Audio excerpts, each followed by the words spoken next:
Hello everyone, and welcome back to another virtual farm tour here at Chatsworth Farm. It's a little bit rainy out today, but it seems to be holding off for just a bit. We are also in one of our sheep paddocks that we use for the summer, so this is one of the spaces of our farm that you've never seen before. But we moved our sheep here just the other day, yesterday actually, and so we have our ewes with lambs, and then the ewes that we still are waiting for them to lamb, which I believe they're only just 2 right now. We had 2 sets of twins yesterday, so we're pretty much done lambing. It can be really short, especially when you have only a few ewes, and the ram gets everything done really quickly. So I'm going to show you a few of the newborn lambs that we had yesterday. So all the grass here is really nice and lush and green. And there are lots of trees and shrubs here for the sheep to nibble at, and a lot of different vegetation, which sheep really love.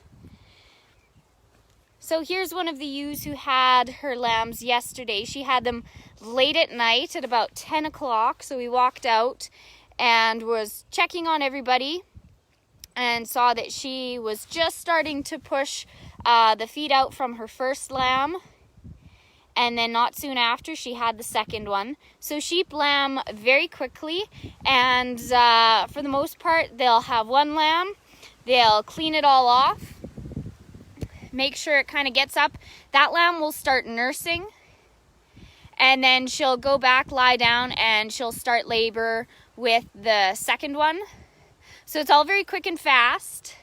And the mothers do an excellent job of making sure the lambs are standing up, are nursing, and then they go on to have their next baby. So that's quite incredible. And for the most part with our sheep, depending on the breed, with ours it's quite typical for them to have twins. We expect that they will have multiple babies. When they have one, that's a little bit more unusual. Anywhere from 2 up to 3 is pretty common. And then they'll have as many as 4, which we don't have any this year. But we have had a few years where we had our ewes would commonly have 4 lambs at a time. But right now we have 1 set of triplets and this set of twins right here, and 2 others. So we'll go take a look at them. These 2 are the newest, and they're quite large actually. I would say that these lambs, the one right in front of us actually weighs about 6 or 7 pounds. It's quite a big one, so the mom did a really good job in having it. And then this is the second one. So these lambs are a little bit more brown and mottled color than the triplets are. 2 of the triplets are quite stark black and white, which is something that we don't usually see, since our ewes have more brown in them than they do black. So it's nice to see a little bit more contrast in the lambs, but this is what we typically see. Lots of brown, a little bit darker brown on the face, and then their bodies will mostly be white. Right now they have a little bit of the yellow tinge to them, and that's what happens during the birth. They get some of the meconium on them, and that will fade and wear away as they get older and just kind of wash off. So this lamb, you can see, has a little bit of a yellow tinge to it, whereas the first one doesn't really have as much at all. And they're just going to hide out over here in one of the little lower spots, so they're kind of out of the wind.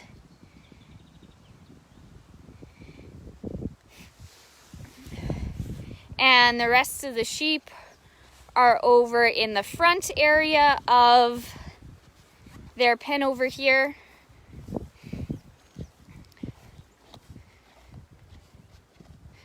So we have the bale feeder out here. This is what we use when we have the sheep out here later in the fall. We aren't using it right now. These are the triplets, so you can see they've been growing very well. They're getting quite big so far. And you can really see how much darker they are in color. They're quite a bit more stark black. And over here, the 2 more brown ones are another set of twins. And they were born, these were born on Tuesday. And so these lambs, it was actually quite neat. I was able to go out and photograph the ewe giving birth to her lambs. As I mentioned before, it's quite, even for us, it's quite uncommon to catch the ewes giving birth since they have their lambs so quickly.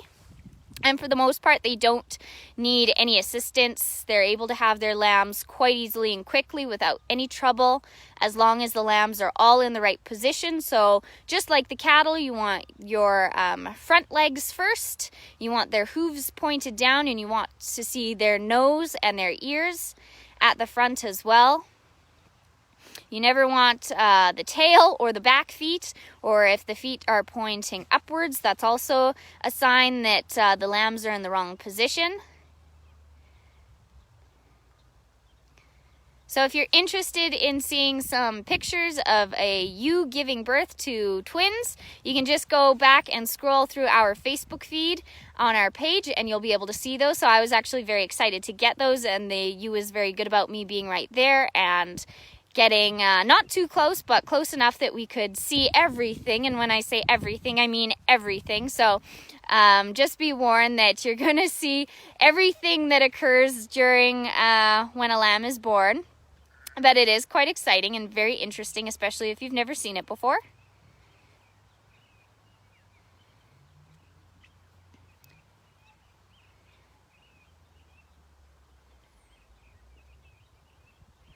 So you can see kind of just how fuzzy the lamb's tails are. They have a lot more of the hair on their tail and then down on their legs, whereas on the most of their body, so their torso and their necks, they have wool. And some of our ewes do have a little bit of hair in them. So some of the lambs will have a bit more hair on the rest of their body rather than just the legs and the head.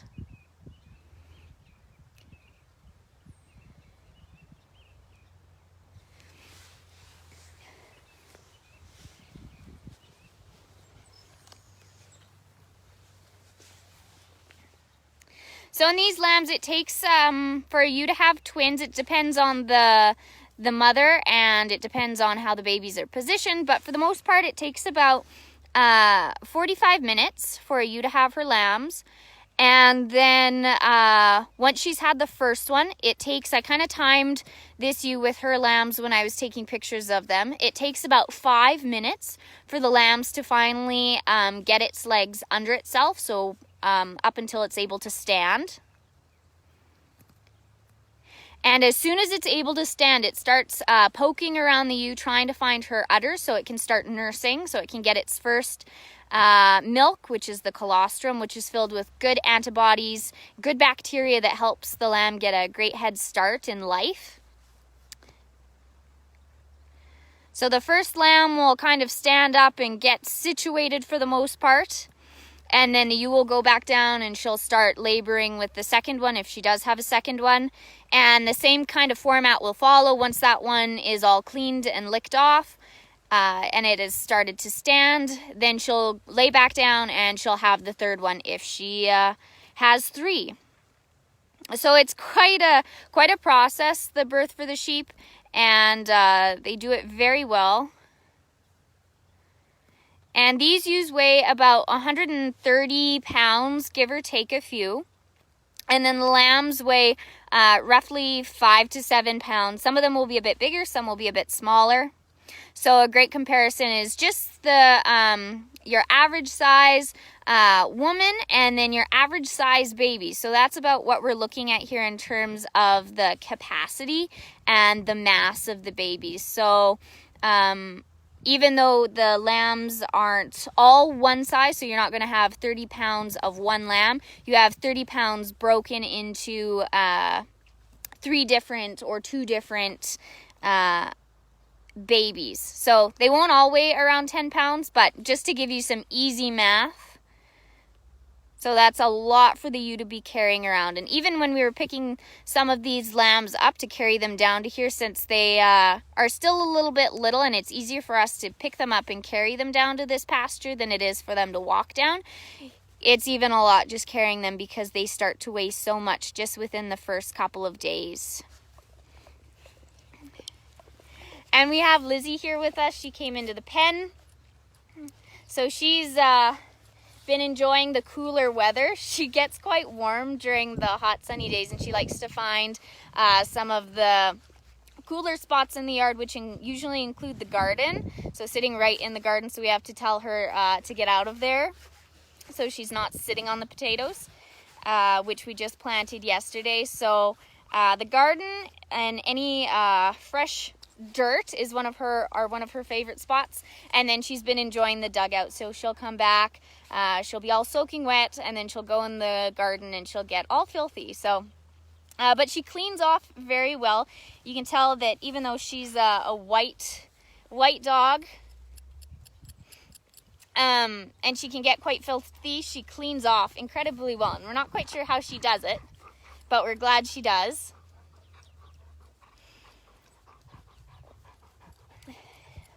And she's very protective of the sheep. She'll come down here now that they're at their new spots, for the most part during the evening, and she'll make her patrols and make her rounds to make sure that nothing that's not supposed to be around the sheep is anywhere near them.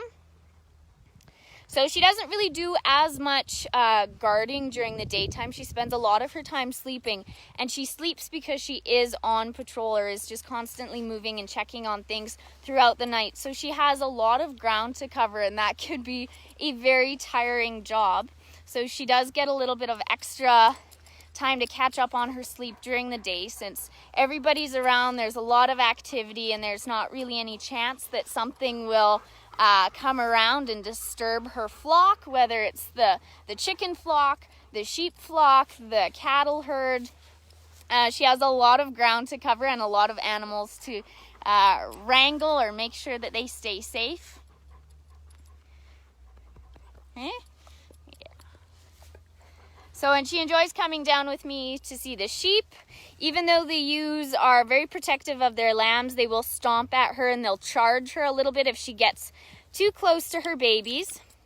So just like the cattle, the ewes and the cows are quite comfortable with the people being around the babies. A lot of times they will give us a little bit of a sign that we're too close. But generally, they're very accepting. They know that we're there for a reason, for the most part. But anything like the dogs or cats, they're far more wary of, and they will give them a little bit more of a get out of here look, rather than be as accepting as they are to us. So this ewe over here, she is still going to have her lambs, so we expect that she'll have them in the next day or two. And one of the signs that is common for sheep, they'll start pawing at the ground, they'll start making a nest of sorts. They will start making noises, so they'll baw to their babies that they haven't given birth to yet. Because actually the lambs, whether it's the lambs, calves, or even chicks, the sounds that the mothers make, even while the babies are still inside, either them or an egg, they can hear them, and so that's how they start their first bonding moments. And so then this ewe over here is also hasn't lambed yet, and I expect she'll have them in the next week or so. You can see her udder's still not very full yet, and so that's one of the other signs. Once you see that their udders start to really fill with milk, that's a sign that they're very close. So hers isn't very full at the moment, so we expect she'll take a bit longer. So their udders filling with milk, them pawing at the ground, them making sounds as though they have lambs, and then just kind of looking a little bit agitated or that something's going to happen, are the typical signs that they are going to have their babies. And so that kind of goes with cattle, sheep, if you have horses as well. They all show very similar signs in terms of when they're going to be close to having their babies. So we kind of caught the sheep at a good time. They're all going off now to the backside of the pasture. they have a lot of area to explore. There's lots of grass, lots of vegetation for them. So this is a great spot for them. And once the lambs get a little bit older, and once all the ewes have lambed, we'll let them out on occasion and they'll roam around the yard so they can get at certain parts of our farm where we might want to control the grass or the weeds a little bit more. And there's Lizzie. And so the breed of sheep we have are Suffolk. The ram is a purebred Suffolk, and then the ewes are, some of the ewes are Dorset crossed with some Southdown. So they're all a British sheep breed. And so the ram, so the Suffolk, purebred Suffolk, have black face and black legs, and then their body and torso are white. And then the Southdown and Dorset, they're very similar in their size and structure, and they are all white. Some of them do have a few really light brown spots, whether that's on the face or on the legs. So you're not really going to get very much color from the Dorset or Southdown, at least from the breeds or the stock that we have. But the coloring we get is from our ram, who's in with the horse right now. So we have some of the pens are being cleaned out right now. So my brothers and dad are working on cleaning all the manure and straw and everything that has been built up over the winter. It's one of the yearly things that has to be done because all of our cattle have moved out of their pens, whether some have gone to their summer pastures, which include our heifers, or have just been moved out to some of our fields, which are the cows and calves, and then the bulls just kind of got transferred into one of the bigger pens, and we can kind of work around them since they're big enough. They understand to get out of the way of the tractors, so that's not too much of a difficult thing. I'll swap you over. The dog's having a little bit of a fun game over here. She quite enjoys the extra corn that's left over in the cornfield for her, and if I was thinking, I would have grabbed her a piece and thrown it for her. She does kind of play fetch. She'll go and retrieve whatever it is we've thrown for her, whether it's a piece of corn stalk or just a stick, but she won't really bring it back to us. But that's all right. It makes it the game a little bit easier for us.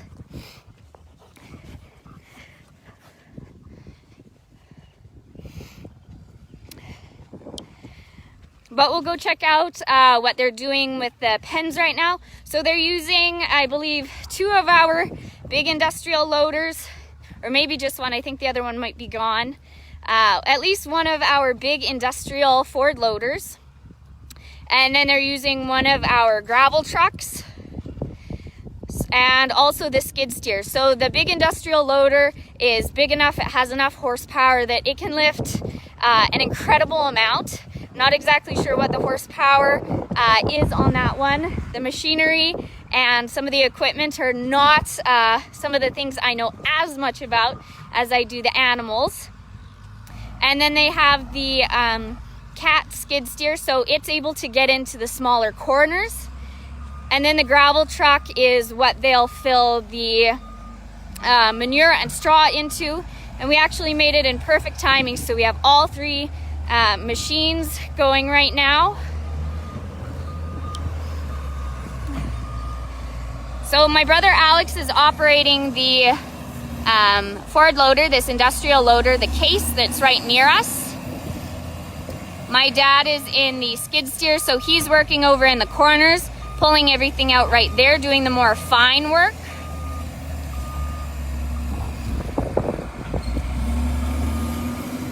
And then my other brother Nicholas is over in the gravel truck.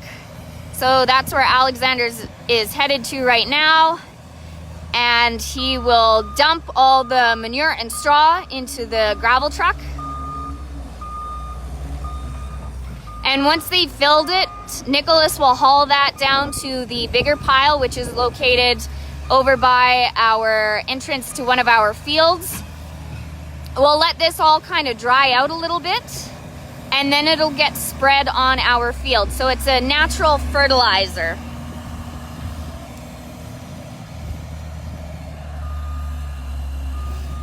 So there really isn't that much left in this pen. They've cleaned up most of it.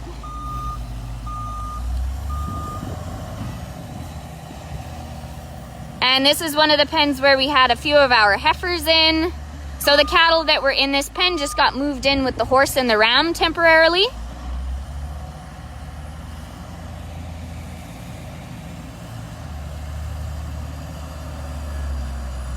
So, and we'll go take a look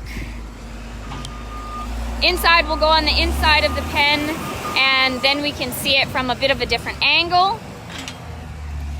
So they'll do this with all of the pens. Some will take a little bit longer because they are bigger or they had more animals in them, and others won't take quite as long.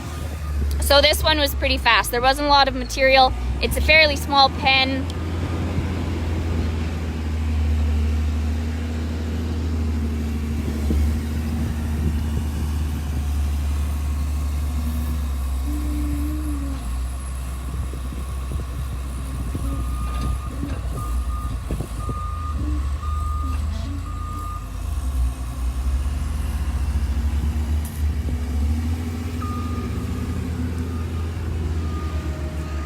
So this loader has on it what's called a bucket and a grapple. So the top part that kind of look like teeth are a grapple. And so he's able to pick up whatever material it is, whether it's a bale or manure or straw. And I'm shutting the gate for them so he can get at the inside here.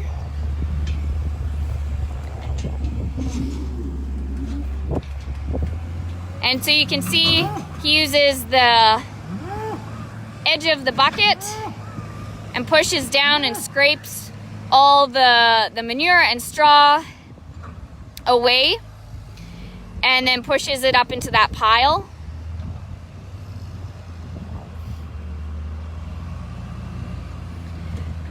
And as we're doing this, if anyone has any questions about the machinery or the sheep, let me know. Even the dog, very happy to answer questions about anything. And if I don't get to them within the video, I will answer them in the comments. We also have our bulls here, which got moved a little bit closer so we can keep an eye on them, make sure they're not fighting, since it's getting to the time of year where there's a lot of testosterone going around. They're getting ready for breeding season, so their tempers can run a little bit high at times, and also making sure that they're in top condition so they can be put out with the cows and heifers for the summer, because they've got a big job ahead of them and we want to make sure that they are prepared for that. So making sure that they don't injure themselves, that they're in good condition. And today we had a delivery of one of our bulls. This bull came all the way from Coaldale, Alberta, from the U2 cattle ranch down there. And his name is U2 Waylon, and he's just behind me over here, or in front of me. So he's this bull over here with the blue tag. He's still a little bit nervous. I'm new to him. All these other bulls are new to him. He is a Black Angus, purebred Black Angus. He also has a Red Angus carrier in him. So if he breeds a red cow, most likely that calf will come out red. And he's a yearling bull. So he's quite small in comparison to some of these other herd bulls. But he's got a great temperament. Once he gets used to his new surroundings, he'll be quite comfortable with us. But you can see already, he's not too worried about me. For the most part, he's just interested in all these new bulls around him.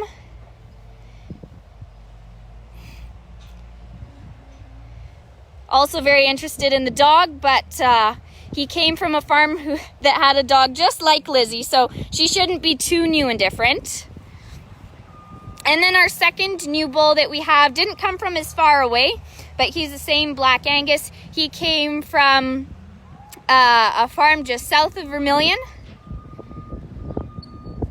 And he's from the Partington, so he's a nice little yearling bull as well. And I don't know what his registered name is, but I'll let you know. I'll comment with that down below. But he's been here for a few weeks now, so he's nice and used to his surroundings.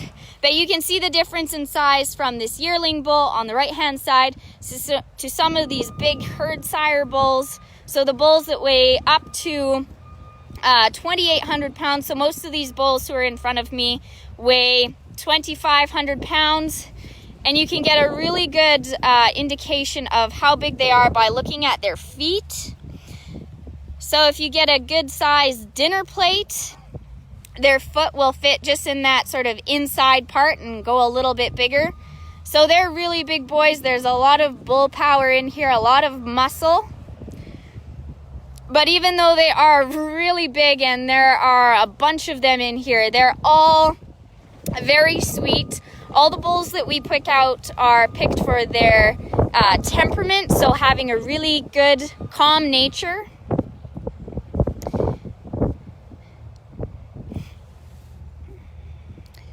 And they're pretty much just like big teddy bears. None of them are, we have to worry about any of them. They're all very sweet.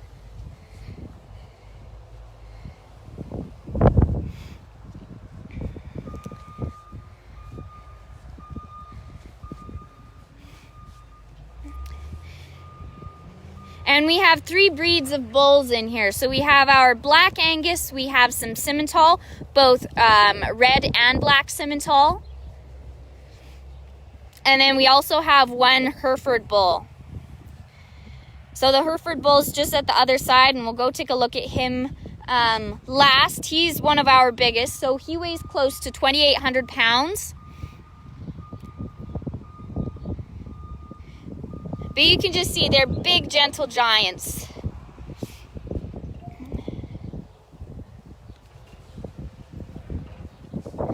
And a lot of times they'll like being scratched a little bit. Some of them are a bit more, they don't care to have anyone touching them so much, but they're not going to do anything to you. So when we have people over and they're interested in looking at the cattle and they're excited to see the calves, they're all excited to go in the pens, and we just give information about what to look for in terms of making sure you don't get too close in case the cows are a little bit protective.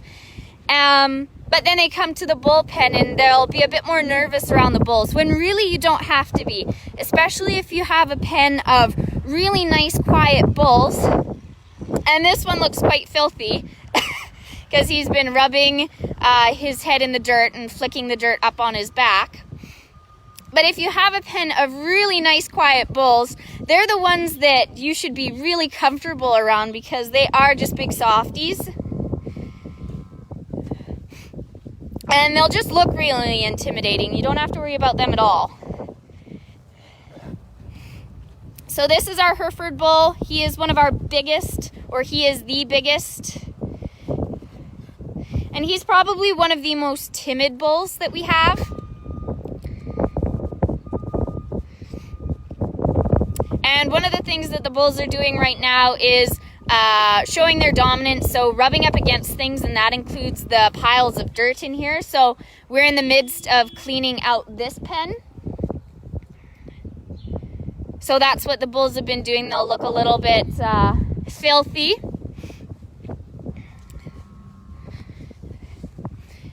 The bulls will also make a really low bellowing sound or bellowing sound.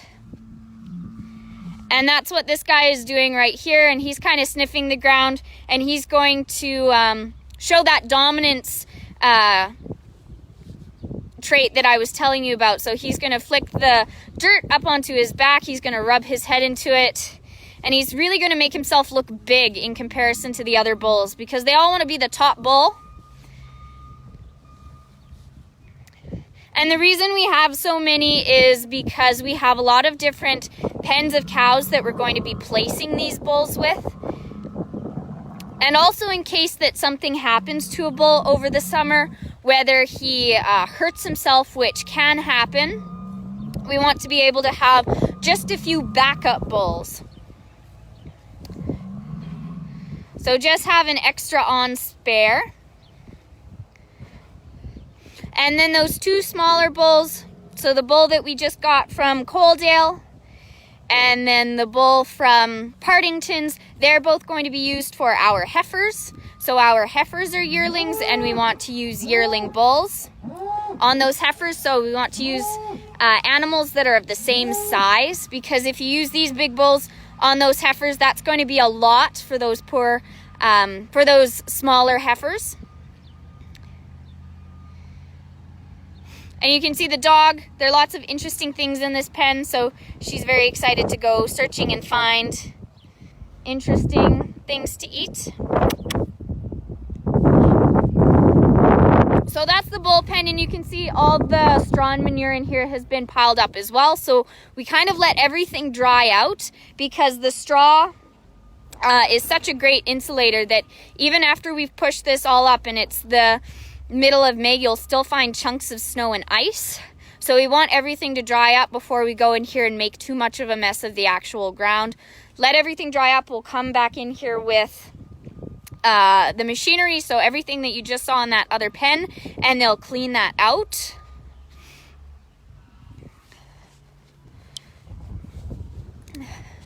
So now we're going to go over into our goslings. We're going to show you those. We have 3 goslings total right now, so they hatched from the nest that the 3 females were sharing. So with that nest, because they're 3 females sharing it, I wasn't expecting that all of the eggs would hatch at the same time. They all started laying their eggs at different times, and so they all kind of traded eggs to, or they would steal eggs from one another. So the incubation period also differs between them. So that's kind of the problematic thing that can happen when you have 3 or more than just 1 female sharing a nest site. But we do have 3 goslings from there, and we have the 2 females with the 3 goslings, and 1 is back sitting on the eggs in case the rest are going to hatch. So I have them in a separate chicken house, one with my ducks. So we're gonna go look at them, and it was quite the process to get the ducks, or the female geese and their goslings, but as long as you have a lot of patience and gloves and a horse blanket, you can do it quite carefully. So right now I don't have them outside yet, just because we don't have a big enough pen for them. But there you go, you can see the goslings in the middle, and I will give them some grass, since in comparison to chicks, where chicks would rather eat a lot of grain, goslings love grass, and they get very excited about it because their mothers also get excited.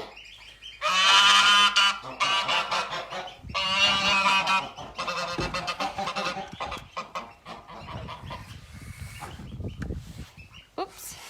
We'll just put a pail against the door so we can get in a little bit closer without it shutting on us.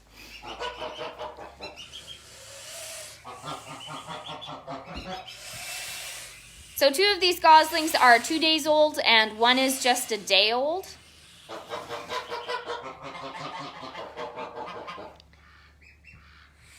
And they're a really nice color. They're very olive yellow with a little bit of gray on them.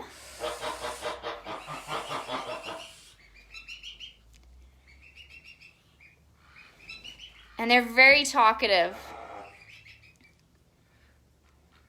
So you can see them chewing on the grass.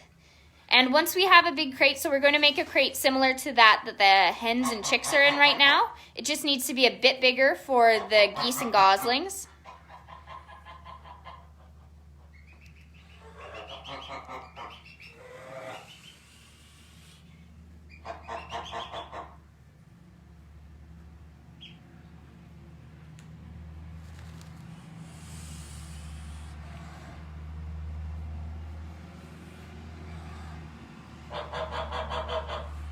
So these females have mellowed out a little bit since they've had their goslings, and I've moved them in here.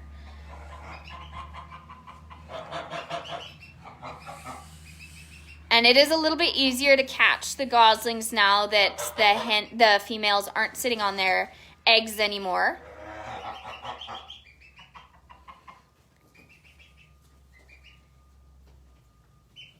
And if anyone has gone to a golf course and seen a lot of Canada geese there, you'll know that geese really love grass. So they're definitely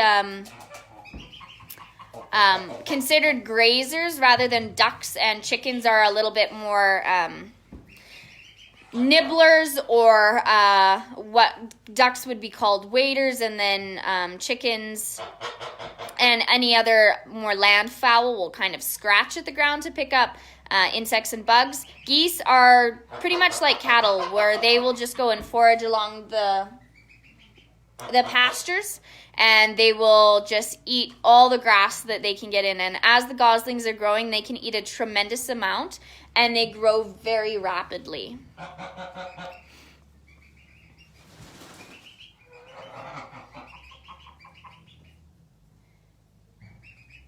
And I don't have a big pool in here for them right now. It's not necessarily important for them to have water that they can swim in.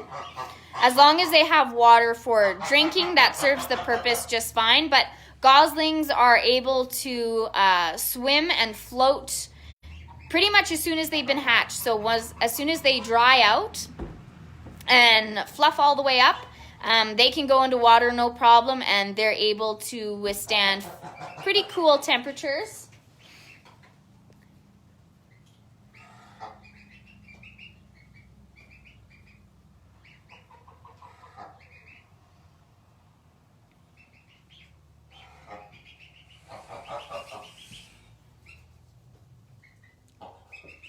And the goslings also have the nice webbed feet, so the adults all have the webbed feet, and that's a typical characteristic of any waterfowl bird. So the ducks, geese all have the webbed feet, and the goslings have that too. And whereas the chicks don't take very long at all for them to start developing their feathers, goslings stay a little bit... they stay fluffy with their down for a little bit longer, since they do have that opportunity. Whoops, there goes our door. Since they are able to go in the water right away, so that down helps to keep them warm. Because if they don't have all their feathers pretty much right away, it can be a little bit easier for them to get cool and start to reduce their body temperature. So they keep their down for longer than chicks keep theirs. So they'll look a little bit more fluffy and cute for longer.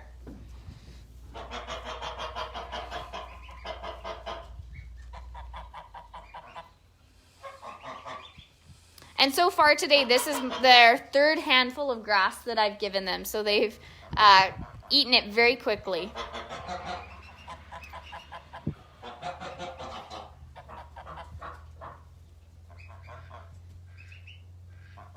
So I'm expecting the rest of the females to have their goslings hatch out any day now.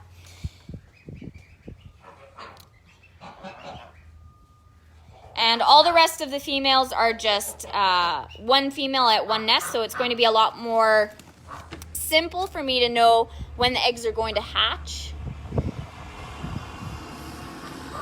as well as get them and move them to one of their new pens.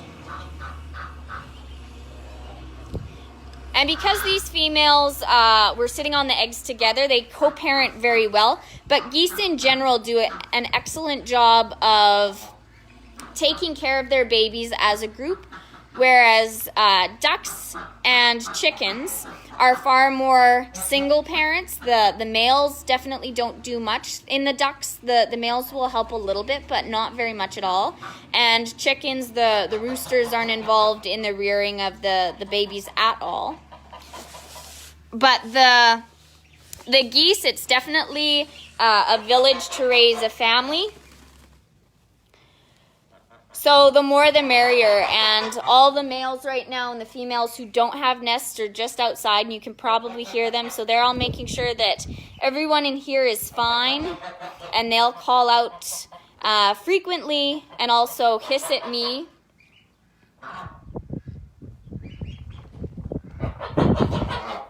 So those are the goslings, and then you can see behind me all the other males, so all the ganders.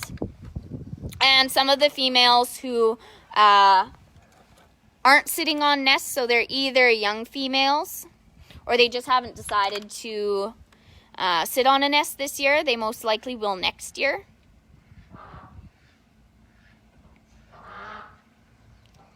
So they all keep a close eye on what's going on with the females and the babies.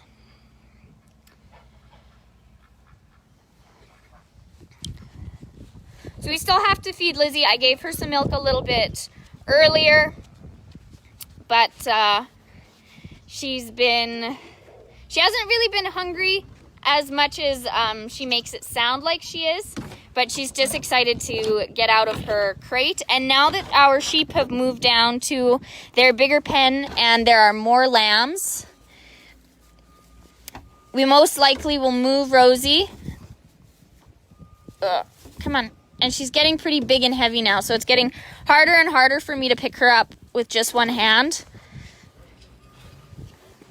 There we go. There we are. This is Rosie, our bottle lamb. She is a haired sheep. So in comparison to the lambs that we saw at the beginning of the video, she is a sheep. She is not a goat, even though she shares a few more goat characteristics. So she has hair instead of wool. She has a short little tail, and her ears are also much shorter.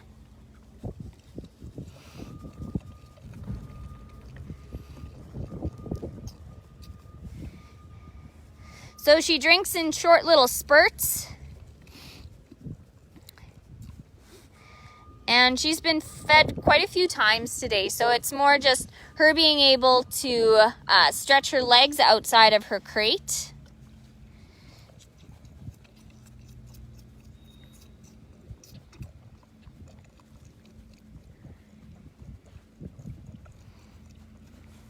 But she might drink just about all of it. She just seems to leave just a tiny little bit left at the bottom. So all sheep have both wool and hair fibers. They're born with both, but some breeds of the appropriate breed will have more hair or more wool. So of course Rosie has a few more hair fibers than she does wool fibers.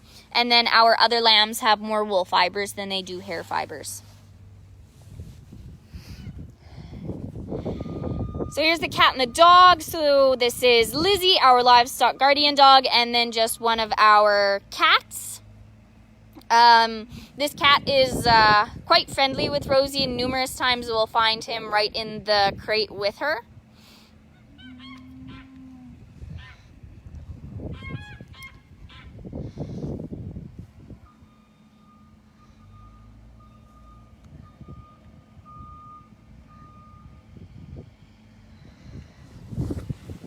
So there's a little bit of excitement for everybody. The cats are also hanging around since they get a little bit of the milk if it's left over, if I'm feeling generous enough to give it to them.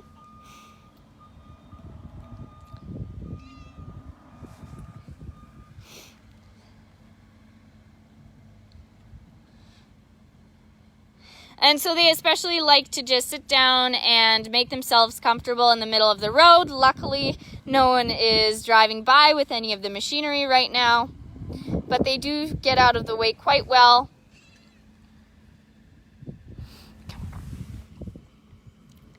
And Rosie's kind of at the point now where she's full, so you can see she just has a tiny bit of milk left, which is typical. She'll get almost to the end and then she'll decide she's had enough.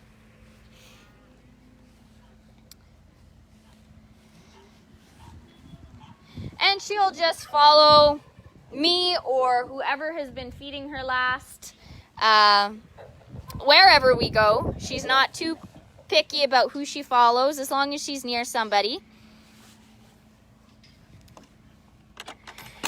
And I think we haven't visited the kittens yet in a while. So we're going to take a look at them. And the door is closed off to the roosters, so that means that we can come in here and look at the kittens without having to worry about the roosters escaping on me. So we have our 5 kittens, and they're starting to move around their pen a lot more. They're getting to be quite a bit more mobile. This is the mother cat.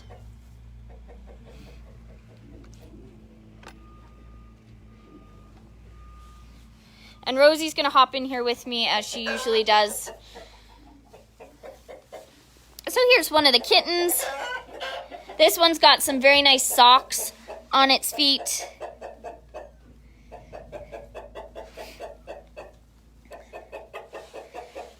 And one of the questions we get a lot of, if we're selling any hens to anyone or if they're buying any hatching eggs, is people always want to know how our cats do with chickens.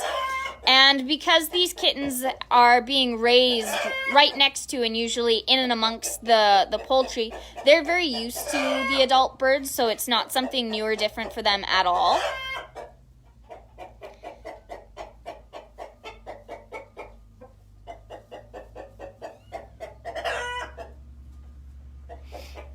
So these kittens get along, and as they get older, they'll get along with the chickens very well. And it'll just kind of be another animal that they've grown up with.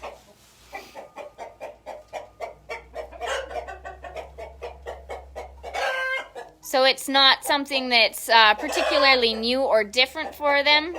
Definitely Rosie is something that they've never seen before.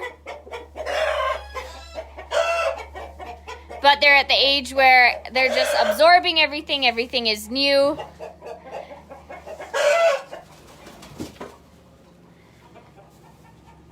So they will get used to the dog at one point, who they don't really see right now since she knows not to come into the hen houses.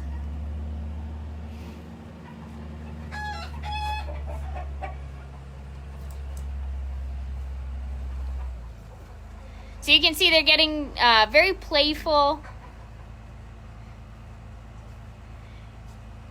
They're exploring climbing, and every time we come in here, they've moved to a different corner of the chicken house. So sometimes they'll be here, they'll be near the front door. So it's a little bit harder for the mother to contain them, but now she can come in here and decide to feed them wherever she'd like. And she can call and they'll come to her. So this is the mother cat right here.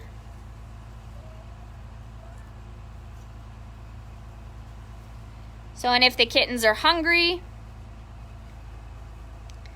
they'll come over and they'll start to nurse. So she'll lie down for them. But I think they've been nursing pretty much the whole day, so I don't know if they're very hungry at the moment.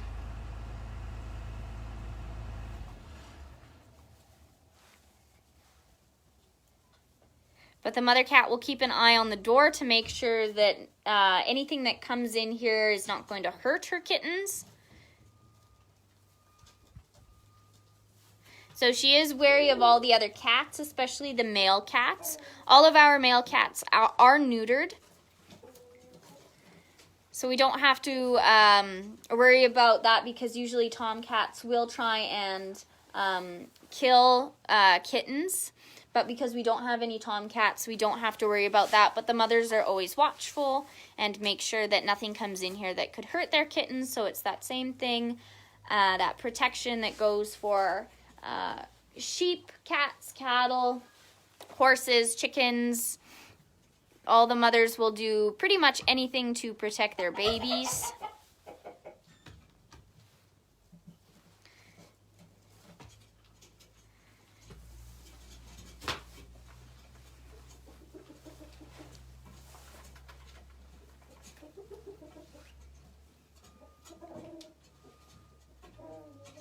So some are a little bit more playful than others. The one little tabby cat in the middle is quite spunky. And they'll climb on the mum, and she's good about letting them do that.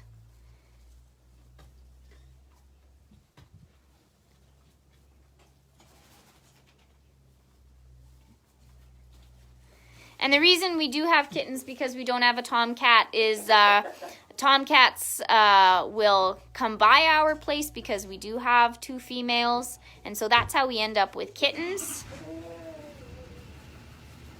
But if we do have any male kittens, we do neuter them.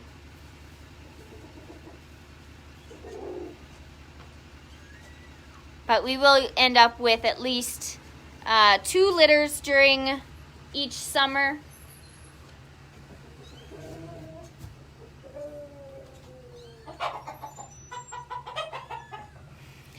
And in the background, if you can hear, there's some roosters in the back here. So we have a few of my Polish roosters. So they're the ones with the feathers on the top of their heads. That beautiful red and, well, it looks green in the video, and it's that iridescence of their feathers. But the red and black rooster, that's a black copper Marron.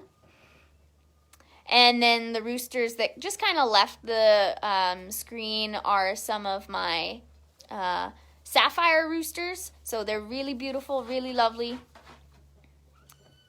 And they're just on the other side. So the kittens are very used to them, and the roosters don't mind them at all.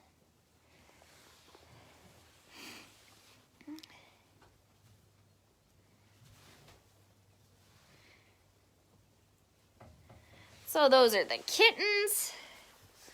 And you can see Rosie's still here just nibbling on whatever she seems to find. She likes a lot of interesting things.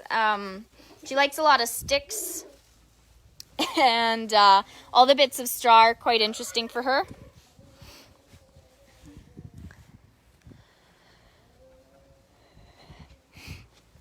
And lastly, we will go check out the geese. So we'll just check in with them. We might even have some more goslings. I haven't come in here very much today.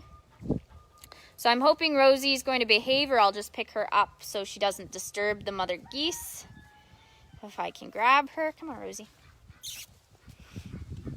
There we go. She's starting to get a little bit big and heavy, and she does get a tad squirmy when we do pick her up.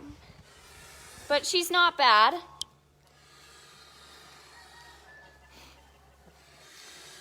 We have our 2 female geese over here who are sitting on their nests. So they both have individual nests. So that makes it so much easier for me to know when their eggs are going to hatch, since they should all hatch at the same time as long as different females didn't lay their eggs within those nests. Sometimes that does happen.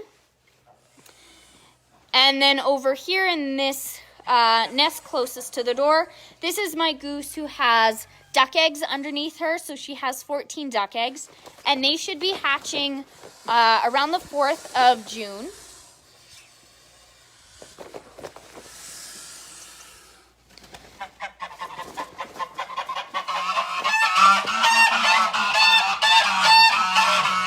And all the way at the back, and actually I think I can hear some goslings.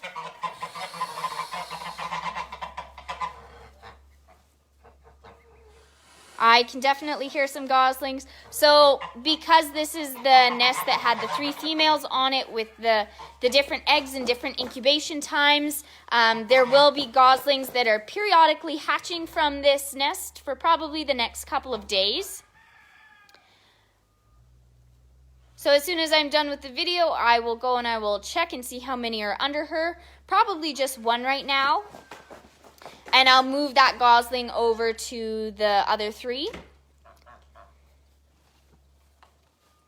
And the way I can tell there's a gosling is I can just hear it faintly cheeping, even though goslings don't really make a cheeping sound. Chicks make a cheeping sound, but it's the best way to describe it.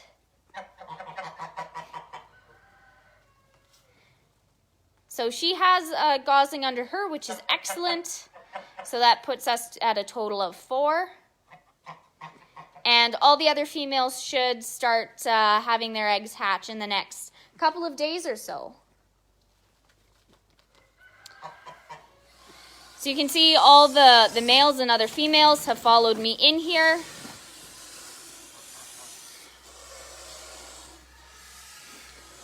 They act as guardians for the females who are stuck on the nests.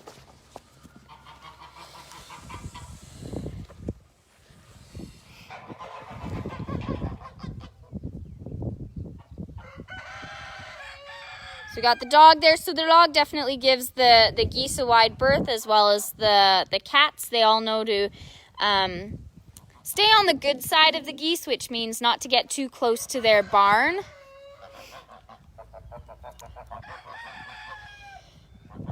And they'll all hop in. So this is how they put themselves away at night. So it's still a bit early for them. They'll wait until about 9 o'clock to go inside for the evening, and then we just shut the door and let them out first thing in the morning.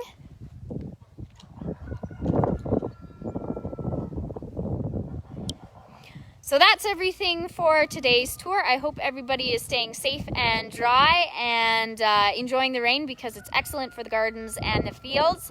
You can catch our next tour on Sunday at 1:30. So we'll have probably some more lambs, maybe some more goslings, and I'm not sure what else might be hatching. I have some eggs in the incubator.